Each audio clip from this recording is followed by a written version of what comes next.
Hello friends, model की practice class में आप लोगों का बहुत बहुत स्वागत है। बहुत इंतजार था मुझे इस क्लास का कि कब मॉडल पूरे हों और कब हम प्रैक्टिस के ऊपर पहुंचे। आपके सामने रेड कलर और ब्लैक कलर में दो लाइनें लिखी हैं और उनमें 10-10 वर्ड लिखे हैं और वो 10 वर्ड के ऊपर एक एक हिंदी का वर्ड लिखा हुआ है। एग्जाम्पल के तौर पे अगर हम पहली लाइन पे चलें तो यहाँ सकता लिखा हुआ है।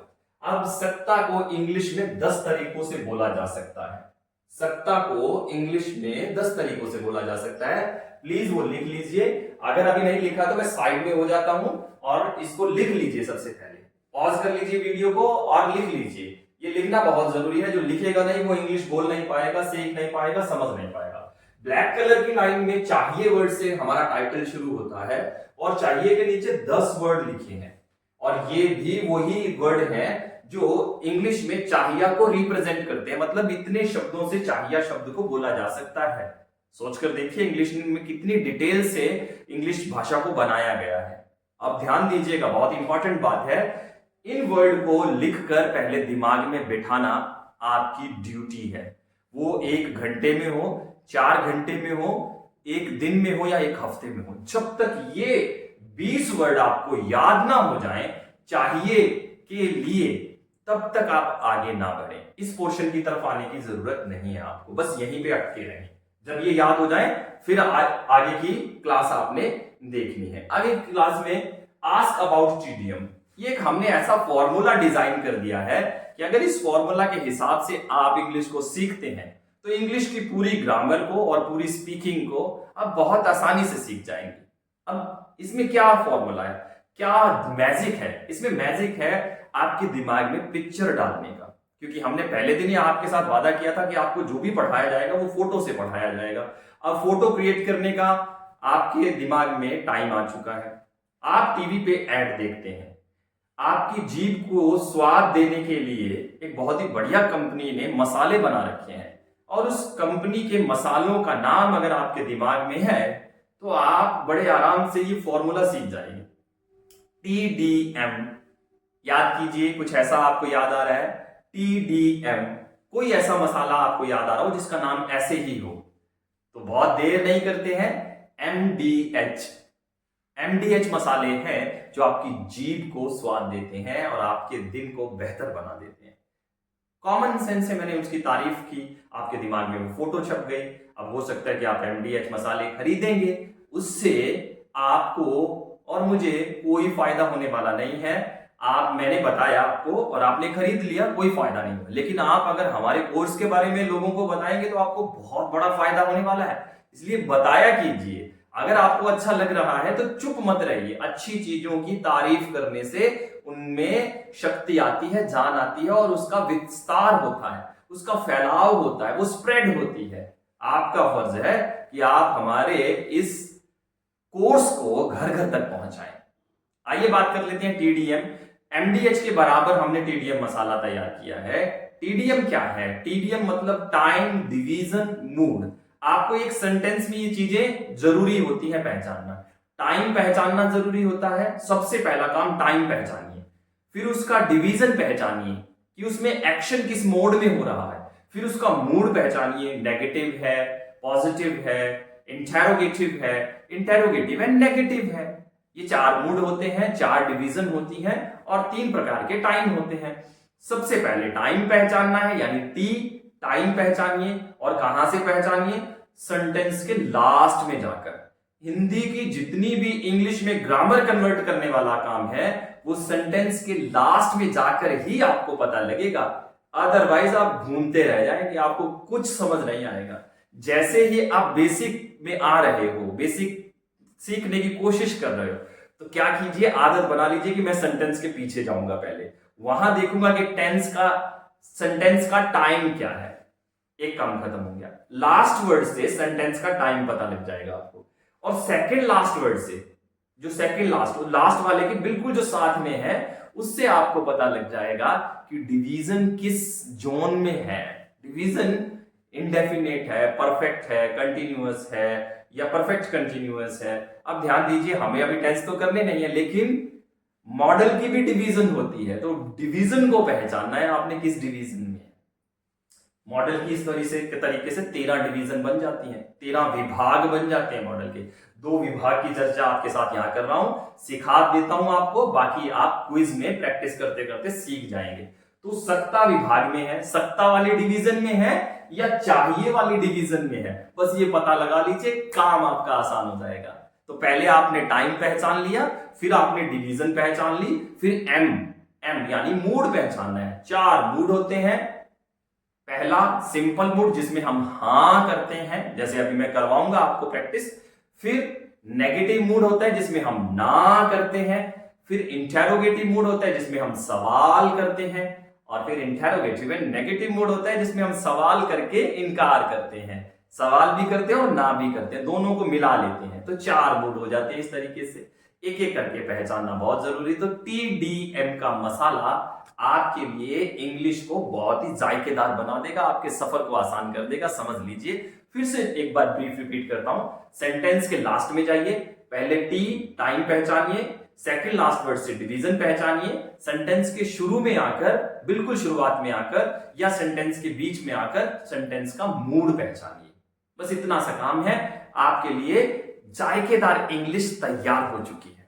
अब इसको प्रैक्टिस करने की जरूरत है। जल्दी से एक सेंटेंस लिखिए हिंदी में, जल्दी से लिखिए। मैं अंग्रेजी बोल सकता हूं। लिखिए जल्दी से, मैं अंग्रेजी बोल सकता हूं। लिख लिया, दैट्स गुड। अब जैसे ही आपने ये लिखा तो क्या करना है, आदत क्या बनानी है, सेंटेंस के पीछे जाइए। ह शब्द आ गया तो आपका प्रेजेंट का मिक्स फ्यूचर है, ये प्रेजेंट टेंस का मिक्स फ्यूचर है ये। इसमें थोड़ा सा फ्यूचर भी है, थोड़ा सा प्रेजेंट भी है, मसाला बना हुआ है, मतलब जैसे मसाले मिलकर बनते हैं वैसे ही ये बना हुआ है। तो आप इसको एक बार प्रेजेंट मान लीजिए, है तो प्रेजेंट मान लीजिए। अब सेकंड लास्ट वर्ड के पास आइए, तो सकता, सकता आ गया, सकता आ गया। अब सकता है तो मॉडल हो गया। आपको पता होना चाहिए कि सकता मॉडल है, चाहिए मॉडल है, 13 पहचान है इस तरीके से है, मतलब 4-5 पहचाने, लेकिन 13 वर्ड के लिए हमें इसको यूज करना है, क्योंकि गुड का मतलब भी सकता होता है, कैन का मतलब भी सकता होता है, मे का मतलब भी सकता होता है, माइट का मतलब भी सकता होता है। देख लीजिए, लिखा हुआ है पहले से। ये देखिए, पहले 4 वर्ड जो हैं वो मॉडल से रिलेटेड हैं, ये वाले, ये मॉडल से रिलेटेड है, ये मॉडल है।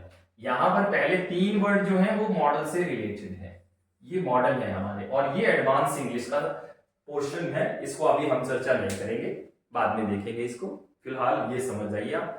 तो आपने देखा कि एक ही वर्ड से 4 मॉडल कवर हो गए।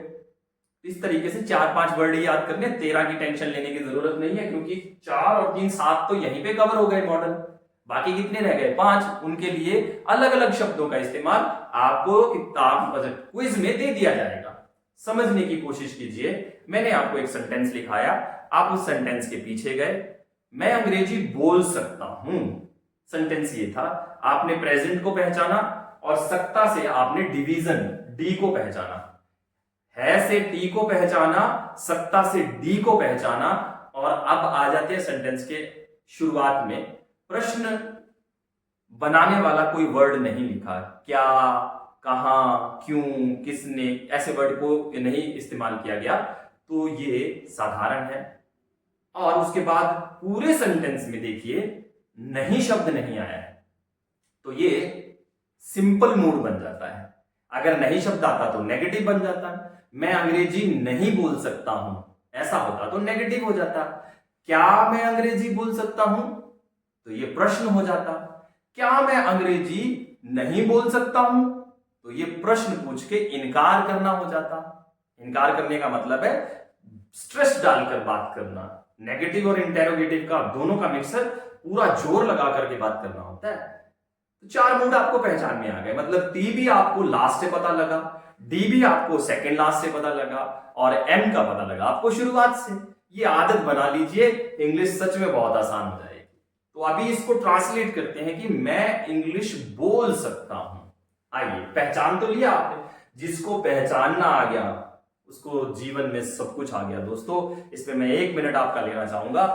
पहचानने का मतलब क्या है? पहचान का मतलब है कि आप अपने ग्रामर को पहचान ले, पार्ट ऑफ स्पीच को पहचान ले, तो आपको इंग्लिश आ जाएगी। आप व्यक्तियों को पहचानने लग जाएंगे, सही से पहचानना अगर आ जाएगा, तो आपके जीवन में अच्छे दोस्त, अच्छे रिश्तेदार, अच्छे मित्र बन जाएंगे। आपको मौकों को पहचानना आ गया, अपॉर्चुनिटीज को पहचानना आ गया, तो आप जीवन में जितना चाहते हैं उतना कामयाब हो जाएंगे, उतना कमा जाएंगे। तो मौकों को पहचानना, सही गलत को पहचानना, शिक्षा को पहचानना, व्यक्ति को पहचानना, इंसान सुखी वही है जो इन चारों चीजों को पहचानना सीख जाए। इसीलिए तो कॉमेडी में भी कहा जाता है पहचान कौन, पहचान कौन। अब ये आपको पहचानने के लिए मैंने टीडीएम का फॉर्मूला दे दिया है। अब आपका काम है कि आप पहचानने पे तवज्जो देते हैं या नहीं देते हैं, पहचानने को सीरियसली लेते हैं कि नहीं लेते हैं। व्यक्ति को पहचानिए, मौकों को पहचानिए, गलत सही को पहचानिए और अपने आप को पहचानिए कि आप कौन हैं। काम बन जाएगा, बहुत आसान हो जाएगी चीजें। मैं अंग्रेजी बोल सकता हूं। अब मैं के लिए इंग्लिश में इनमें से कौन सा वर्ड है? Ram, it, she, he, they, you, we, I. I word जो है वो मैं से बना हुआ है। ओके, तो हम लगाएंगे आई। सकता के लिए हम यहां से कुछ भी लगा सकते हैं, लेकिन फिलहाल हम अप टू डाउन चलेंगे। तो हम यहां पर लिखेंगे आई और उसके बाद लिखेंगे can. I can speak English. मैं अंग्रेजी बोल सकता हूं, जो आपको मैंने सेंटेंस लिखवाया था। अब इसी को बोलना हो कुड के साथ तो बोला जा सकता है, अपने आप को respect they, I could speak English. थोड़ा पोलाइट मैनर में आपने बोल दिया, ओके, तो आपके लिए काम आसान हो गया। आई मे स्पीक इंग्लिश, ठीक है, मैं अंग्रेजी बोल सकता हूं, लेकिन ये संभावना से जुड़ा हुआ है। संभावना, जहां मे और माइट आए वहां संभावना, और जहां कैन और कुड आए वहां पे पॉसिबिलिटीज या एबिलिटी, आपकी योग्यता की बात होती है। सो चारों का मतलब है कि आप अंग्रेजी बोल सकते हैं। यहां पर कैन लिख दिया, यहां कैन के स्थान पर अगर आप कुड लिखेंगे तो भी सेंटेंस सही होगा, मे लिखेंगे तो भी सेंटेंस सही होगा, और माइट लिख देंगे तो भी सेंटेंस सही होगा। मतलब इस बॉक्स में से कोई भी लिख देंगे सही होगा, लेकिन उसके मायने अलग होंगे। एक आपकी एबिलिटी को दिखाएगा और दूसरा आपकी पॉसिबिलिटी को दिखाएगा। मतलब आप हिंदी बोल रहे हैं स्टेज के ऊपर, और हो सकता है बीच में आप इंग्लिश भी बोल दें, तो आप अपनी आप बात कर रहे हैं। इंग्लिश ऑलरेडी आपको आता है, लेकिन आप बोल सकते हैं इंग्लिश, कोई जरूरी नहीं है बोलेंगे, बोल सकते हैं, संभावना है। लेकिन आप बोल रहे हैं आई कैन स्पीक इंग्लिश, मतलब आप साबित कर रहे हैं कि आपको इंग्लिश बोलनी आती है, आप काबिल हैं कि आप अंग्रेजी बोल सकते हैं, आपकी एबिलिटी है, आपकी योग्यता है, और योग्यता के लिए कैन और कुड का इस्तेमाल किया जाता है। ध्यान दीजिए, अब सेंटेंस को चेंज करते हैं। अब जहां सकता है वहां डिवीजन हटाते हैं, डिवीजन को कर दीजिए डाउन, सकता को हटा दीजिए, मैं अंग्रेजी बोल सकता हूं को हटा दीजिए, सकता वर्ड को हटा दीजिए। अब लिखिए चाहिए, मुझे अंग्रेजी बोलनी चाहिए। बाकी पूरा सेंटेंस वही है, मैं और मुझे में कोई फर्क नहीं होता ज्यादा, मुझे अंग्रेजी बोलनी चाहिए। तो आप इसको कैसे बोलेंगे? कुछ नहीं करना है, बस ये वर्ड हटा दीजिए, यहां लगा दीजिए, आप यहां पर लगाइएगा शुड लगा दीजिए। आप यहां पर क्या लगाएंगे? आप जो भी 3 वर्ड है आपके पास, शुड है, मस्ट है, आउट टू है, जो मर्जी आपका मन करे वो लगा दीजिए। चलिए शुड से शुरू कर लेते हैं, तो शुड लगा दीजिए। तो इसका मतलब हो गया चाहिए, मुझे अंग्रेजी बोलनी चाहिए।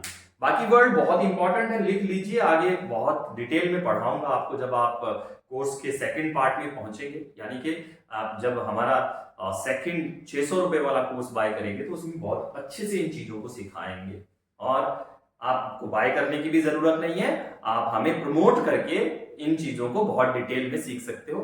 पूरी पूरी पूरी पूरी यूट्यूब पे ऑनलाइन कोर्स में ये नहीं मिलने वाला दोस्तों आप लोगों को, मैं आपको गारंटी देता हूं। और इस अंदाज में तो बिल्कुल नहीं मिलने वाला, अगर कोई पढ़ा रहा होगा तो ये अंदाज नहीं मिलेगा।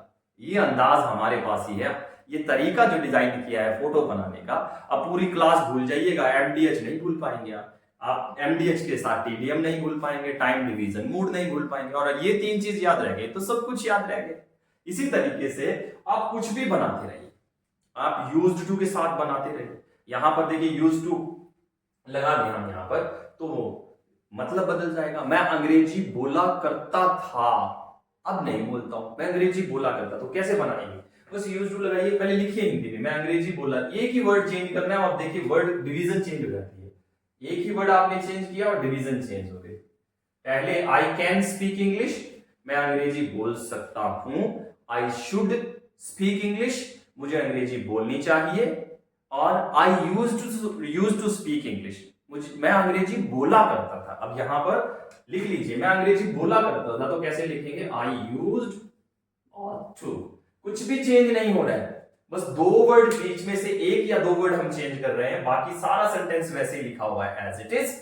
लेकिन सेंटेंस का मतलब बदल जाता है, मतलब कि डिवीजन बदलने से मतलब बदल जाता है। और दोस्तों याद रखिएगा, डी से डायरेक्शन होती है। आप अपने सोचने की डायरेक्शन को बदल लेंगे तो आपके हालात बदल जाएंगे। प्लीज डायरेक्शन बदलिए, अच्छी चीजों की तारीफ करना शुरू कीजिए और घर घर तक पहुंचा दीजिए कि इन9 से बढ़िया इंग्लिश कोई नहीं सिखाता। और जितना जोश से बात करेंगे उतना ज्यादा तरक्की को हासिल करेंगे। So I used to speak English, मैं अंग्रेजी बोला करता था। कितनी बढ़िया बात है। इन 4 वर्ड से आपने बना लिया, इन 3 वर्ड से आपने बना लिया 7 वर्ड, और यूज्ड टू हो गया हमारा 8वां वर्ड। अब यहीं से चेंज करना है। अब यहीं से एक और चीज देखते हैं। देखिए मजे की बात है, आपको दिखा रहा हूं, इस वर्ड को ले लेते हैं क्योंकि ये मॉडल में आ जाता है, मॉडल में आ जाता है। ध्यान दीजिएगा, बहुत बढ़िया है ये। अब मुझे अंग्रेजी बोलने की जरूरत है, जरूरत डिवीजन, जरूरत बदल दिया, जरूरत किया है हमने, वर्ड वाइज जरूरत को ही बदला है। करता था को की जगह पर जरूरत लगा दिया, तो I need to speak English, मुझे अंग्रेजी बोलने की जरूरत है, मतलब हमने इसका इस्तेमाल भी कर लिया है। मॉडल है भाई, I need speak English, sorry to नहीं लगेगा, टू लग जाने के बाद मॉडल नहीं रहेगा ये। आई नीड स्पीक इंग्लिश, अटपटा लगता है आपको, टेंशन होगी कि थोड़ा सा रिदम नहीं बन रहा है। भैया जो चीजें अटपटी लगती है गलत नहीं होती, हर चीज वो गलत नहीं होती जो आपको बोलने में सही ना लगे, आपका काफिया ना मिलता हो, आपका तुकबंदी ना मिलती हो, तो ऐसा नहीं है कि सेंटेंस सही नहीं होगा। हाँ ये हो सकता है कि आपने सुना ना हो। आई नीड स्पीक इंग्लिश मॉडल है, फर्स्ट वर्ब है, ऑब्जेक्ट है, बात खत्म। इससे ज्यादा मत सोचिए, प्रैक्टिस कीजिए। पर बात करें डिवीजन की, तो हमने 9 डिवीजन के बारे में बात कर लिया। 7 ये हुए, एक ये हुआ और यूज्ड टू हुआ। देखिए इसी तरीके से आप यहां पर, आपके अंदर हौसला है अंग्रेजी बोलने का, आई डेयर स्पीक इंग्लिश, हिम्मत है आपके अंदर इतना जज्बात है कि आप अंग्रेजी को बोल सकते हैं, तो आई डेयर स्पीक इंग्लिश। देखिए दोस्तों कितना एक ही सेंटेंस कितना काम कर रहा है आपके लिए। आई डेयर स्पीक इंग्लिश, मैं अंग्रेजी बोलने का दमखम रखता हूं, बोला कीजिए आई डेयर स्पीक इंग्लिश। हौसला है भैया, मेरे अंदर अंग्रेजी बोलने का हौसला है, बोला कीजिए। आपको अटपटा लगे तो कोई दिक्कत नहीं है, लेकिन डिवीजन की बात कीजिए। हौसला है, एक वर्ड वो ड्रॉप किया, बाकी सब वही। मैं अंग्रेजी बोल सकता हूं, सकता को ड्रॉप कर दीजिए। मुझे अंग्रेजी बोलना चाहिए, सकता की जगह पर चाहिए आ गया, ड्रॉप कर दीजिए। मैं अंग्रेजी बोला करता था, चाहिए को करता था रिप्लेस कर दीजिए। फिर मुझे अंग्रेजी बोलने की जरूरत है, लास्ट में सेकंड लास्ट वर्ड को जरूरत है। और अब हौसला है, मेरे अंदर अंग्रेजी बोलने का हौसला है। क्या बात है, एक ही सेंटेंस से कितने बढ़िया बढ़िया चीजें, पूरा पूरा पूरा मॉडल क्लियर कर रहा हूं मैं आपको। अब इससे ज्यादा और क्या चाहिए आपको, इतनी कम फीस में इससे ज्यादा और मैं क्या पढ़ाऊं, सोच कर देखिए।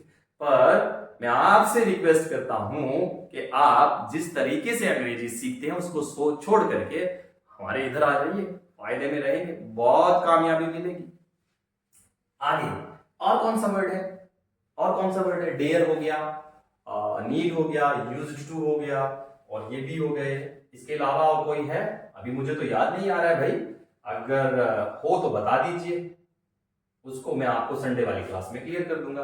अगर मुझे अभी याद आ गया तो अभी लिख देंगे। ट्राई कर लेते हैं। विल, दो शब्द हैं, विल लगा दीजिए यहाँ पर, वो भी तो मॉडल ही है।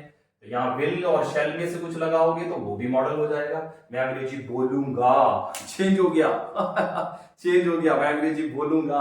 इसके स्थान पर इसको हटा दीजिए और शेल लगा दीजिए।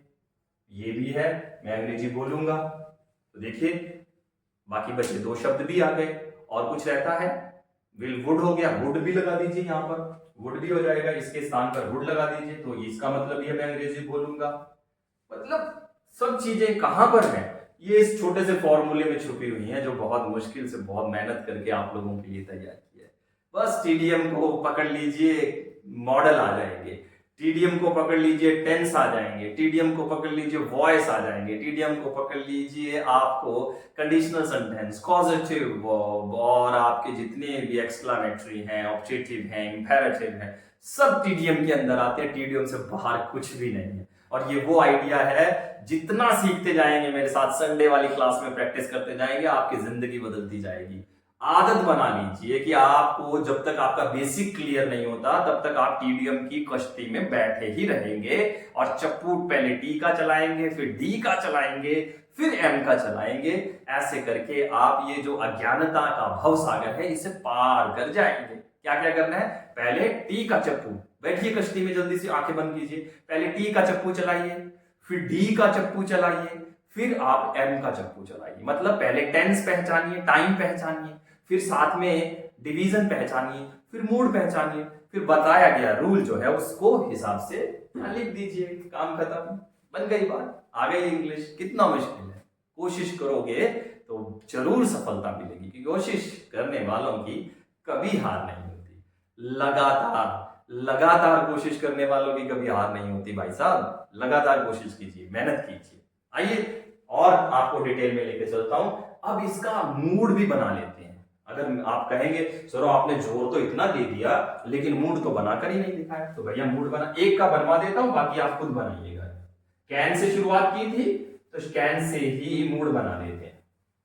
और मूड बनाने का यही पूरा फॉर्मूला है। 4 कीज है, 4 चाबियां हैं इंग्लिश की, 4 चाबियां हैं, लिख लीजिए। 4 चाबियों में से एक चाबी से भी बाहर नहीं जाना है। पहली की है सिंपल मूड, इसे अफर्मेटिव भी कहते हैं। दूसरा मूड है नेगेटिव मूड, लिख लीजिए प्लीज। तीसरा है इंटेरोगेटिव मूड, और लास्ट है इंटेरोगेटिव, शॉर्ट लिख देता हूं, इंटेरोगेटिव एंड नेगेटिव मूड। ये 4 मूड है, 1 2 3 एंड 4। अब ये चारों बनाकर देखते हैं। ये तो हमने बना ही लिया, जहां हम सिर्फ हाँ की बात करते हैं, हाँ हम काम करते हैं, कर रहे हैं, कर सकते हैं, करना चाहिए। तो हमने सिंपल मूड तो बना लिया, आई कैन स्पीक इंग्लिश। लिखिए लिखिए प्लीज, ये सिंपल मूड है, आई कैन स्पीक इंग्लिश। अब बनाना है नेगेटिव। मैं अंग्रेजी नहीं बोल सकता हूं, I can not speak English, I can not speak English. ये नेगेटिव मूड हो गया। अब इंटेरोगेटिव मूड कैसे बनाएंगे, बस ये वर्ड को हटा दीजिए यहां से, ये देखिए ये हटाया हमने यहां से, और जो कैन था उसको आगे लगा दिया, ये हो गया कैन आई स्पीक इंग्लिश, और पीछे लगा दिया इंटेरोगेटिव मार्क। जैसे ही 13 वर्ड हैं, वैसे 24 हैं पर 26 मानता हूं मैं इनको, क्योंकि टेंस में भी विल और शेल रिपीट होता है और इधर मॉडल में भी विल और शेल रिपीट होता है, पर मायने अलग है। बहुत से लोग विल और शेल को साथ में, टेंस वाले विल और शेल अलग हैं, उसको पढ़ाऊंगा जब आपको समझ में आएगा, और वो तर्क से पढ़ाऊंगा कि वो तर्क आपके दिमाग में बैठेगा, लॉजिक आपके दिमाग में। और इधर वाले विल और शेल जो हैं, ये मॉडल वाले विल और शेल हैं। अब बहुत से लोग मानेंगे कि अलग नहीं है, पर मैं आपको अलग साबित करके दिखाऊंगा। और अंग्रेज भी ना माने तो भी आपने नहीं मानना है, क्योंकि जिद करनी है कुछ अड़ने की, कुछ सीखने की, कुछ अपने आप को अलग साबित करने की। अगर अंग्रेज भी कहें कि वो विल और शेल सेम है, ये विल और शेल, नहीं मानना है, मैं साबित करके दूंगा आपको। तो आप ध्यान दीजिएगा। अब कैन को हमने आगे लगा दिया, 26 हेल्पिंग वर्ब है, 13 टेंस के हैं और 13 मॉडल के हैं। ये 26 हेल्पिंग वर्ब है, इनसे ज्यादा हेल्पिंग वर्ब है ही नहीं। और इनमें से सिर्फ और सिर्फ 5 हेल्पिंग वर्ब ऐसे हैं जिनके साथ सेकंड थर्ड वर्ब लगती है। इनके साथ 5 हेल्पिंग वर्ब, इनमें से 26 में से 5 हेल्पिंग वर्ब ऐसे हैं जिनके साथ आईएनजी वर्ब लगती है। 5 और 5 10, और बाकी सब के सब 16 के साथ, बाकी 16 के साथ फर्स्ट वर्ब लगती है। ये जब टेंस करवाऊंगा उस दिन अच्छे से समझा दूंगा और इंग्लिश करेक्शन का टेंशन खत्म कर दूंगा एक ही क्लास में। आइए थोड़ा सा देख लेते हैं। उन 26 वर्ड को जब आप सब्जेक्ट से पहले लिख देंगे तो सेंटेंस हो जाएगा इंटेरोगेटिव, सवाल पूछने वाला। उन 26 वर्ड को आप जहां यहां लिखे थे उठाकर यहां लिख दीजिए। हो गया काम, हो गया आपका काम हो गया, यानी कि आपने इंटेरोगेटिव बना दिया। अपनी पीठ थपथपाइए। तो कैसे होगा? Can I speak English, can I speak English, can I speak English. Okay, बात बन गई। अब नेक्स्ट और देखते हैं। Can I speak English mean to say, हम इस बात को थोड़ा तवज्जो देते हैं कि यहां से अगर हम हटा दें इसको तो मे लगा सकते हैं, सवाल हो गया। माइट लगा सकते हैं, सवाल हो गया। डेयर लगा सकते हैं, सवाल हो गया। यूज्ड टू के लिए डिड लगा सकते हैं, सवाल हो गया। तो मतलब कहने का अर्थ क्या है कि जब भी आप ये जो 26 वर्ड मैंने अभी 13 तो मॉडल में डिस्कस कर लिए और 13 कल से जो हम टेंस की क्लास शुरू करेंगे उसके बारे में है, तो वहां से 13 और ये 13 टोटल हो गए 26। 26 के 26 वर्ड जब आप यहां लिख दोगे तो सेंटेंस का मूड जो है, एम जो है, वो इंटेरोगेटिव हो जाएगा। सोच कर देखिए। अब इसको इंटेरोगेटिव में नेगेटिव भी बनाना है तो आप क्या करेंगे? यहां नॉट लगा दीजिए, बस बात खत्म। अब ये इंटेरोगेटिव हो गया और ये नेगेटिव हो गया, यानी कि ये मूड हो गया आपका। अब इससे ज्यादा आसान क्या होगा? तो टोटल सेंटेंस क्या होंगे? I can speak English, I can not speak English, can I speak English, can I not speak English और कांट आई स्पीक इंग्लिश, ऐसा भी बोल सकते हैं एब्रीविएशन के साथ, शॉर्ट फॉर्म ऑफ कैन और नॉट, हेल्पिंग वर्ब और नॉट को मिला करके बोल सकते हैं, कोई दिक्कत नहीं है। लेकिन वो इंटेरोगेटिव भी नेगेटिव ही रहेगा। तो इस तरीके से दबाकर प्रैक्टिस कीजिए। अब प्रैक्टिस कहां से करेंगे? पहले तो यहां से शुरू कीजिए जो आप कर सकते हैं, उसको कैन में भी लिखिए, कुड में भी लिखिए, may, might, use to, need to, dare, ought to, should, will, would, सबके साथ लिख करके प्रैक्टिस कीजिए। ये बढ़िया तरीका है। प्रैक्टिस किए बिना देखिए इंग्लिश नहीं आने वाली आपको। आप सिर्फ क्लासेस देखकर, वीडियो देख करके कोई फायदा नहीं होगा। बिन जाने होए ना प्रीति और बिन प्रतीति होए ना प्रीति। सिर्फ प्रतीति तभी बनती है इंसान की जब इंसान काबिल होता है, और जब सामने काबिल चीज मिल जाए उसके ऊपर आप अभ्यास करें तब बात बनती है, अदरवाइज बात नहीं बनती है। माय डियर फ्रेंड, आपसे मेरी रिक्वेस्ट है कि प्रैक्टिस पे जोर दीजिए। इतना बढ़िया कॉन्सेप्ट आपको कहीं मिल नहीं सकता। पूरी दुनिया में घूम आइएगा। आज देश का इतना बुरा हाल है, नाम के कॉन्वेंट स्कूल है लेकिन बच्चों को इंग्लिश बोलना नहीं आती है। नाम के इंग्लिश मीडियम स्कूल है, वहां के टीचरों को, वहां के स्टाफ को इंग्लिश बोलना नहीं आता है। बट समस्या उनकी नहीं है, समस्या आपकी है, क्योंकि आप सवाल नहीं करते। और जो हम जैसे लोग आपको कुछ सिखाने की कोशिश करते हैं, तब आप हम पे विश्वास ना करके उन 50,000, 1 लाख, 1.5 लाख, 2 लाख, 5 लाख महीने या फिर साल के फीस देने वाले स्कूलों पे भरोसा करते हो और वहां मार खाकर आते हो। बच्चों को काबिल बनाकर नहीं आते। कुछ 1% बच्चे हैं जो देश के अच्छे स्कूलों में पढ़ रहे हैं और वो अच्छी इंग्लिश बोल रहे हैं, लेकिन बाकी तो घंटा धार है, बाकी जगह पर इंग्लिश नहीं बोली जा रही है। तो मैं आपसे दरख्वास्त करता हूं, प्लीज प्रैक्टिस कीजिए, प्लीज प्रैक्टिस कीजिए। कैन के ऊपर प्रैक्टिस कीजिए, यहां से यहां तक जो भी एक्शन कर सकते हो। फिर कुड, फिर may, might, will, would, shall, should, need, use to, ought to, dare और आपका शुड, मस्ट, ये सब चीजों के ऊपर प्लीज प्रैक्टिस कीजिए। मतलब आप कम से कम एक एक सेंटेंस के ऊपर, एक कैन के ऊपर आप 20 सेंटेंस बनाइए, फिर उनके नेगेटिव, इंटेरोगेटिव, इंटेरोगेटिव में नेगेटिव बनाइए, प्रैक्टिस कीजिए। फिर कुड के साथ आप 20 सेंटेंस बनाइए, फिर उनके ऊपर मूड बनाइए, फिर कैन, कुड को मे को माइट, ऐसे पूरे 13 के 13 आप मॉडल के साथ प्रैक्टिस कीजिए। और बिल्कुल हिंदी नहीं लिखना है वहां पर, अपने दिमाग से समझिए। आई कैन ड्रिंक, मैं पी सकता हूं। मे आई ड्रिंक, क्या मैं पी सकता हूं, इस तरीके से मतलब मस्ती से बनाइए और फिर देखिएगा पहले 5 दिन में ही आपको इतना फर्क नजर आएगा कि इंग्लिश दुनिया की सबसे आसान भाषा आपको नजर आना शुरू हो जाएगी। दीज वर्ड टीडीएम का फॉर्मूला मैंने आज आपको पूरा सिखा दिया है। उम्मीद करता हूं कि आप लोग हमारा साथ देंगे और हमारी तारीफ करेंगे दूसरे लोगों के साथ, और तारीफ करने से आपको गारंटी हमारी तरफ से बहुत कुछ मिलने वाला है। Thank you very much.